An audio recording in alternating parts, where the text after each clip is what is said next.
So the first concert we ever did, I'll never forget this. Sam Adams, Boston's boy. Oh, we know Sammy Adams. Sammy Adams, right? Sammy Adams, Boston.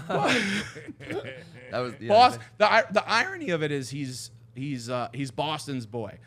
So a friend of ours showed us a video. He did a festival in New Jersey, and I was just blown away. You got to remember, this is 2010 when it doesn't seem that long ago. I feel but like it was. that era, he even had a song on the radio. I'm pretty sure. He was just blowing up, but like, you know, it was Facebook, and you know, the age of social media is not what it is now. And I saw a video, and I just saw like 10,000 girls screaming. I didn't even know who he was. 10,000 girls screaming. So we took a shot. We rented a venue. I maxed out a credit card. By the way, at that point I was broke because I had gone through like 3 bankrupt companies, and like I was making all that money. Like I saved some. You got to save from that good month. Yes, but you also thought that it was never going to end. You know, that was spending like it. Yeah, yeah. It was That's one of those true, things. yeah. You're with the boys. It's kind of like a boiler room thing. Like everybody's going out. You're spending some money, but literally, you know, it ended, and you know, I didn't have a lot of money at that time. I borrowed against my credit card. We paid Sammy Adams, which was probably a lot for him, $5,000 to do the show, and we sold this show out in Springfield, Massachusetts, in 2010. And I realized there was something that the realization that you could book an artist and get people to travel from, you know, not even just from that city, from all over, and come and see somebody. And I was like, wow, this could be an actual business. So very slowly, it was slowly, and then it ended up being very fast.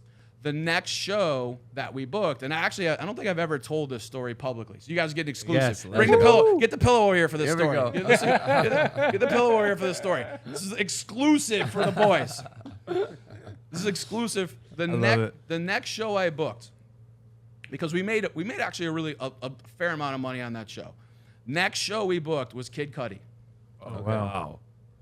Oh, wow, Was right? this, you said like 2010, or was it 2010, right? Okay, so he on the radio yet, or yeah, no? he was. Day and Night? Day and Night was out. He was big, but I was going through like a middleman agent, right? Who would hit me up, said, "Hey, I saw your show. You know, I can get you Kid Cudi. Like, it's gonna be great."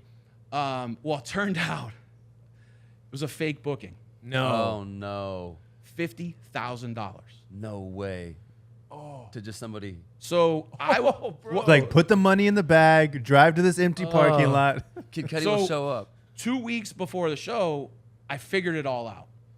Like, that he wasn't coming. We kept wanting to advance the show, which, by the way, at that point I didn't know what an advance was. Like, it was like I was learning as I was going. Like a half up front or full? Oh, it was in. Yeah, it was in. The crazy part about this was he found out. It was sold. We sold the show out in like 3 days. That's insane. Sold out, right? He's like, I gotta go. I gotta go, man. Completely sold out. He found out, and his agency found out that we had a show, and that's how I knew, because they hit me up and they're like, you know this show isn't booked. I'm like, what are you talking about? Like, it's booked. We're sold out. He ended up doing the show. No way. I had to pay a little more, right? Like I had to pay a little more, and we ended up losing a little bit of money. But he came, he did the show, sold it out, was incredible, like incredible performance. But literally that could have been the end of my career. Wow. Within like, if he hadn't done that show, we would have been out 50 grand, and I'm done. Like, like I'm not sitting here with a pillow of you guys. No, I'm dead serious. Yeah, does he know that now that you basically? Oh, he didn't acknowledge us at all. Like he came in like we were nobody. Like it was. I think he just did it because he knew there was a sold out show. Like his team was like. But I'm wondering now if he's like, wow, I actually made that guy's career. That Boston guy, I made his career. I don't think he does, but there are some artists that have acknowledged that. He probably has no recollection of that at all.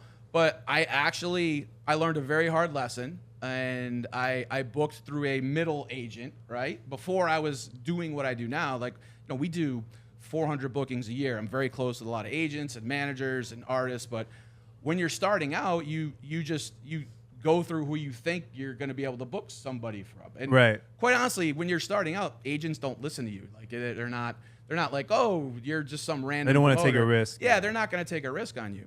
So if he hadn't done that show, we wouldn't have been in existence. So we did that show, And then the two things that happened after that were really monumental in, you know, my career and our career. My partner, Rich, shout out Rich Hutchinson. He was the guy that was out all the time. You know, we were doing these parties. The other two things that were very monumental. First off, we ended up booking Wiz Khalifa. Before, he was doing like 500 cap rooms, selling them out. Like Black and Yellow had just sort of come out, and we did UMass. And we sold out UMass. I'll never forget Wiz coming in and just like looking at the stage and was like flying around the stage. It was like just blown away by the fact that he was about to play this incredible stage. Wow. This huge, like crazy, like absolutely nuts. And at that show, we had a rapper, his name was Mickey Fax. That was one of the opening acts. And he was represented by Calendar Edward, who's at AM Only, who's now, you know, part of Wasserman. I don't know if you guys know Calendar, but so Calendar goes back, comes to the show with Mickey Fax, and was like, these guys have something going on. We sold 6,500 tickets for Wiz Khalifa, who was doing 500 tickets, goes back to the agency, goes back to Paul Morris and Lee Anderson and the guys there, and we're like, this is the guy that understands the college market.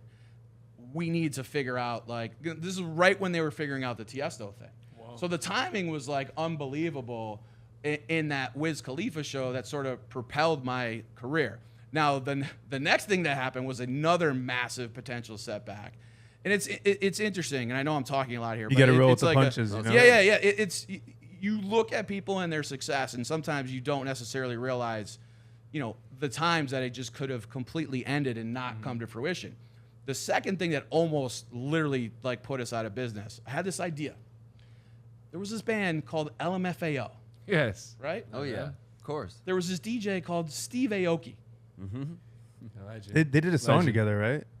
I don't know if they ended. It might have ended up doing a song together. So my idea was to put LMFAO and Steve Aoki together and call it LMFAOki.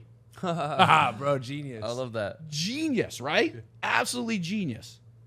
We sold in a 6,000 capacity venue, which was very expensive. We sold 700 tickets. Oh, shit. It's a week before the show. Maybe $120,000 to $150,000 in the hole. Oh, God, bro. Like, brilliant idea, right? Yeah. So luckily, we were able to pivot. LMFAOki, again, very gracious, ended up foregoing their fee. We canceled the show. Steve came and played for less and did like a very small venue, sort of made our money back. And literally, this is, by the way, this is before Party Rock Anthem. Party Rock Anthem had just come out but hadn't hit. 3 months later, LMFAO is doing 8,000 to 10,000 tickets everywhere in the country. Party Rock Anthem is the biggest song in the entire world, right? Right. Literally in the entire world. We missed it by 3 months. Damn. And dude. clearly Steve ended up being Steve as well. Right. You know, he was big, but he wasn't what he is now. Right. But again, another one of those situations where if I had lost another 100, like, we're done. That's the end of sort of, you know, what we're doing. So to answer, that was a very long answer to your question, but coming from mortgages, corporate America, and then sort of shifting back to my love for music. I've been a musician. My parents owned a music store my entire life. My dad played drums. I've always been involved in music in some way. And here's the thing, and I know you guys live this too. Once I shifted from corporate America and these things that were making me money, but didn't fulfill me in a way that felt like, you know, it was a job. Those things. Not your own. Yeah, and listen, I made a lot of money, which was nice. But I did realize very early on that money isn't everything. Mm-hmm. And once the concert business started to take off, we went from that year 11 concerts, and we went from 11 concerts in 2011, I think, to 75 to 220 in 3 years across 20 different markets. We did shows in Hawaii, we did shows in California, we did shows as far as, you know, Niagara Falls. Like, we were everywhere, like going to underserved sort of situations. But, and this is the point that I try to talk to younger promoters about. I never felt like I actually worked a day in my life. If you like that clip and want to see another one, click here. If you want to see the full podcast, click here.